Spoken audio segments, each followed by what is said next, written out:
Olá! Agora nós vamos falar um pouquinho sobre a apneia da prematuridade. O grupo é composto por mim, Alane, pela Aline e pelo Giovanni. A prematuridade, ela é a principal causa de mortalidade infantil e de algumas importantes morbidades neurocognitivas, pulmonares e oftalmológicas, sendo reconhecida por isso como um grave problema de saúde pública. A apneia no período neonatal, ela é o distúrbio mais frequente das doenças respiratórias. Entretanto, nos últimos anos, vem aumentando muito a sobrevida dos pacientes com um peso inferior a 1.500 gramas. Na maioria das vezes, a apneia ela é uma ocorrência isolada, mas que ela pode colocar o recém-nascido em risco de vida, quando não é prontamente reconhecida e adequadamente tratada. Excepcionalmente, a apneia grave ela ocorre no recém-nascido a termo, sendo muito mais comum no recém-nascido com um peso inferior a 2.500 gramas. A apneia da prematuridade ela é uma pausa respiratória superior a 20 segundos ou com uma duração inferior, mas ela tem que ser acompanhada então de bradicardia e de uma saturação menor que 85%, com um tempo superior a 5 segundos e cianose. A apneia da prematuridade, ela é um diagnóstico de exclusão. Após serem realizados vários exames complementares e descartados outras comorbidades, é então classificada a apneia da prematuridade. O recém-nascido, ele pode apresentar episódios repetidos de respiração normal, alternados com pausas breves na respiração. Em alguns bebês, a pausa na respiração ela pode não durar os 20 segundos característicos, mas ocorre então a diminuição da frequência cardíaca ou então uma redução na quantidade de oxigênio do sangue.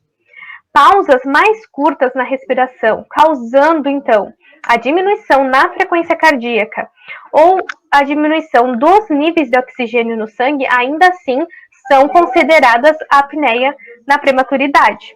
Quanto mais pequeno e imaturo for o RN, a respiração ela fica mais irregular e o número de apneias ocorrem com mais frequência, porém sem bradicardia, cianose e recuperação espontânea. Fisiopatologistas definem a respiração do RN como sensório-motora, sendo bastante dependente da qualidade e da quantidade dos estímulos sensoriais que esse RN vai sofrer, como, por exemplo, o ambiente, estímulos sensoriais ou táteis, como, por exemplo, se ele está num ambiente aquecido, se ele está com hipo ou hipertermia. Às vezes, essas características são suficientes para produzir apneia. Estímulos táteis sensoriais são capazes de reverter quadros de apneia. A hipoglicemia, com frequência, ela é associada à apneia, ou mesmo a apneia é muitas vezes o sinal mais comum na presença de alguma infecção, anemia ou distúrbios metabólicos, por exemplo. Desta forma, se a quantidade dos estímulos excitatórios é maior que a quantidade dos estímulos inibitórios, a respiração prossegue. Se, por outro lado, prevalecem os estímulos inibitórios, as apneias continuam ocorrendo, ou seja, as apneias vão ocorrer.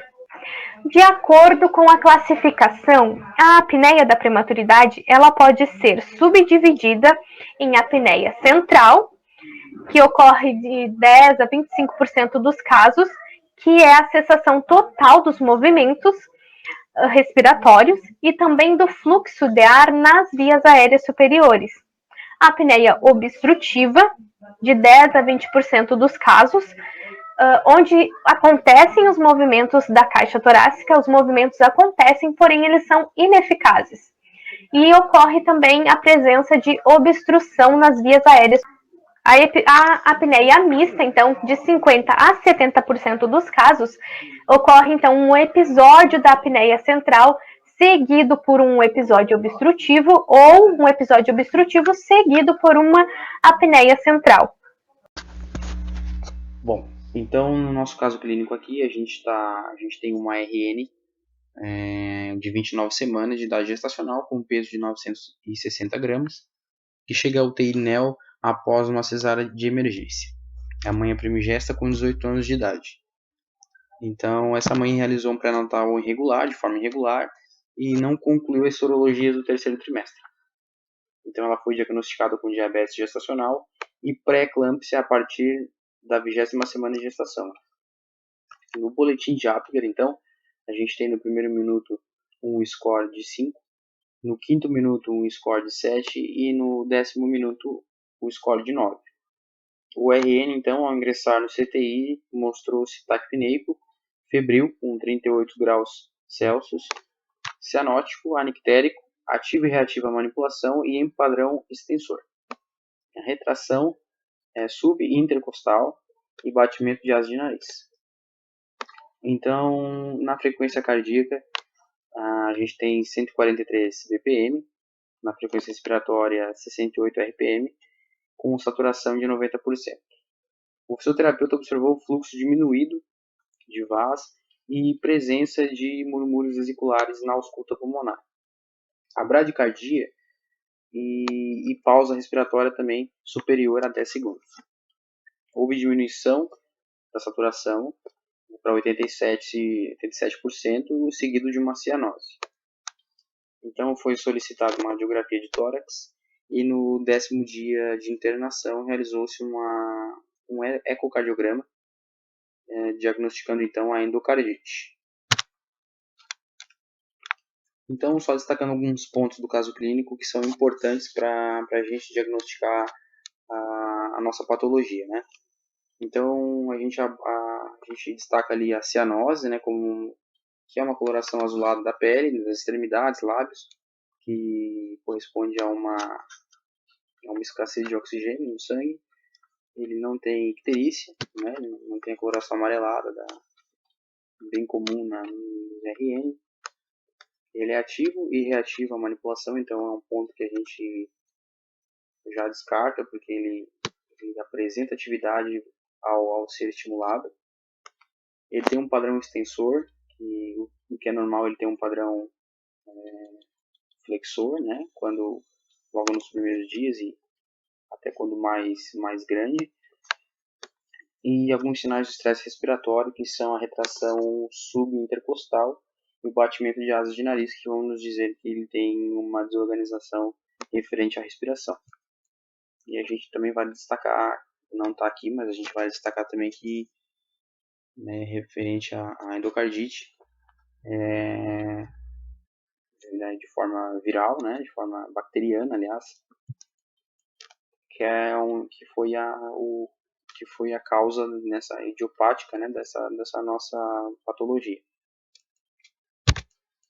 Então a gente usou para avaliar ali, né, o boletim de Apgar, que já é um protocolo bem de praxe já da pediatria, onde a gente gradua ali a resposta do nosso RN desde o primeiro minuto de nascimento, né? A gente só relembrando ali, a gente já falou sobre os scores, mas então no primeiro minuto a gente tem um score de 5, no quinto minuto um score de 7, no 10º minuto um score de 9. Além disso, a gente usa usou na nossa avaliação também, né?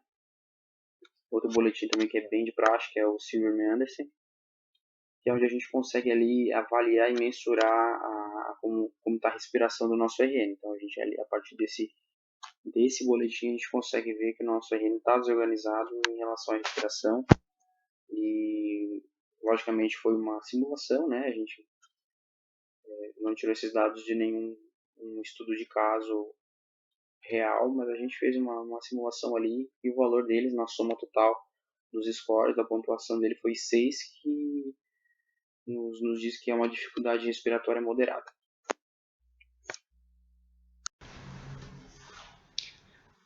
Bom, então eu vou falar um pouco sobre o tratamento. E para isso, eu vou elencar os nossos objetivos. O primeiro é adequar a temperatura do recém-nascido.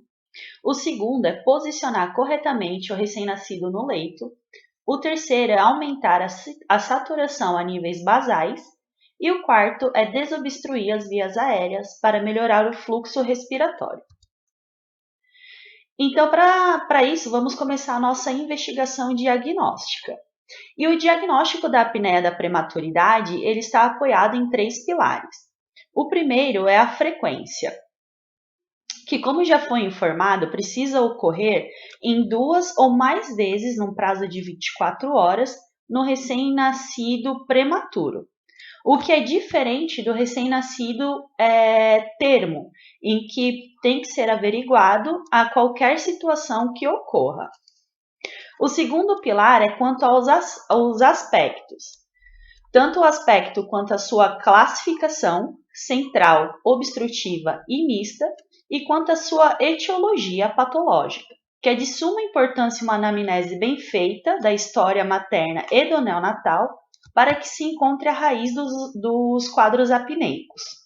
E o terceiro é o exame clínico, que é a exclusão de outros fatores da apneia e também os exames clínicos, né, que nos darão embasamento quanto à natureza da apneia. Todos esses pilares podem fechar, então, no quadro da apneia da prematuridade. Então, vamos começar, então, as condutas conforme os nossos objetivos. Os recém-nascidos prematuros, eles precisam de uma atenção diferenciada quanto à temperatura, pois eles são expostos à hipotermia muito facilmente. E essa hipotermia faz com que eles respondam a uma vasoconstrição periférica, o que causa alterações graves nos sinais vitais e aumenta o consumo de oxigênio. Esse aumento de consumo de oxigênio predispõe o recém-nascido a uma hipóxia, e essa hipóxia pode levar à apneia. Então, uma medida importante para a manutenção da temperatura corporal consiste em manter a temperatura ambiente em torno de 25 graus, utilizar sempre calor radiante e sempre monitorar a temperatura da incubadora a cada 30 minutos para que sempre esteja na temperatura correta. Pronar o recém-nascido.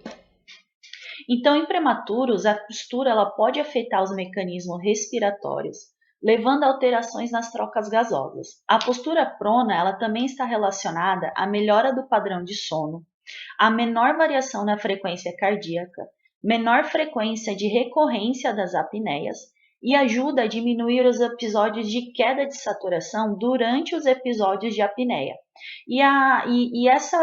Esse posicionamento ele está diretamente relacionado com a diminuição dos casos de morte súbita.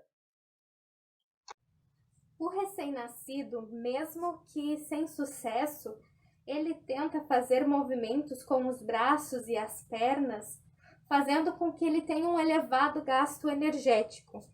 E uma das formas de nós pouparmos esse gasto energético do bebê, porque nós queremos que esse bebê ele ganhe peso, porque esse bebê ele tem extremo baixo peso.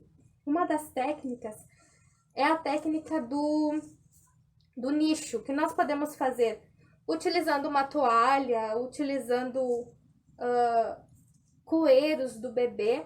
Nós vamos fazer como se fosse um ninho, para que esse bebê ele fique apoiado e ele tenha dificuldades para fazer então a movimentação. Nós colocamos ou uma toalha ou um coeiro, alguma coisa que nós possamos fazer. E nós podemos também colocar esse bebê na posição prona. Vai nos ajudar a prevenir a síndrome da morte súbita do bebê. Nós vamos posicionar, então, a cabecinha do bebê virada, os bracinhos e as perninhas do bebê, então, favorecendo o padrão flexor. Então, a próxima conduta que escolhemos foi a estimulação tátil. Os bebês prematuros, às vezes, eles esquecem de respirar, né? Isso se dá devido à imaturidade do sistema nervoso central. Então, quando isso acontece, a estimulação tátil ela tende a reverter o quadro na grande maioria das vezes. E isso é feito com manobras delicadas no dorso do recém-nascido, no máximo 2 vezes. Se após o estímulo tátil o paciente não restabeleceu o esforço respiratório suficiente, que é para manter a frequência cardíaca a um nível basal, é indicado a não insistir na manobra e iniciar imediatamente a ventilação de pressão positiva, que é o CPAP. A seguir vai um vídeo de como se faz essa estimulação tátil. Neste momento, com o bebê em prono, eu vou dar 2 toques de leve nas costas do bebê para estimular o retorno da respiração. Novamente.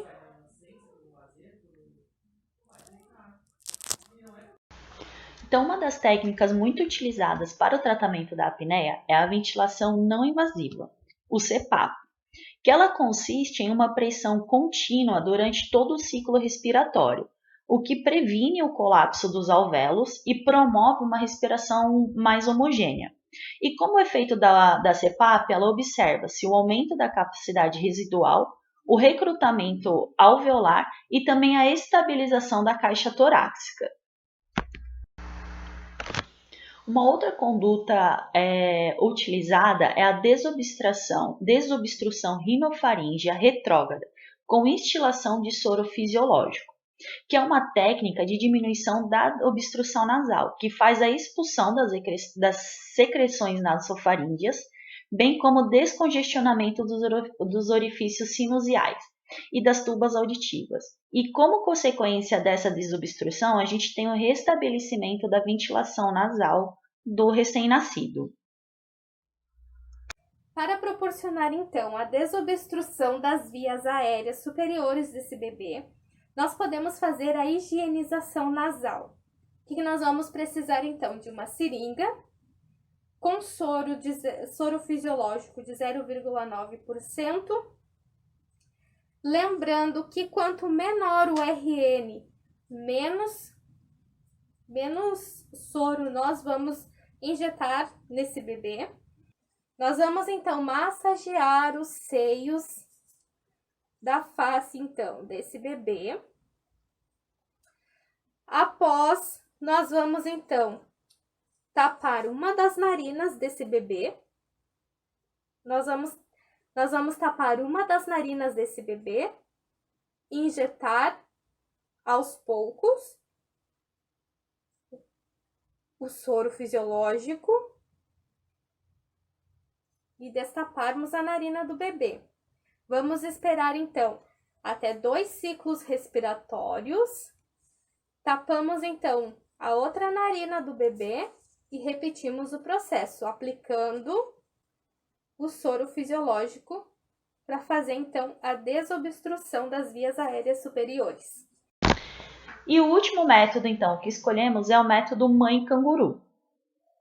Esse método ele é bastante importante para que o recém-nascido ele ganhe peso, né? Então, é um método bastante simples, onde é colocado o recém-nascido pele a pele com o seu responsável, e o responsável segura o recém-nascido como se fosse realmente um canguru. Então, esse foi o nosso trabalho. Muito obrigado. E essas, então, são as nossas referências.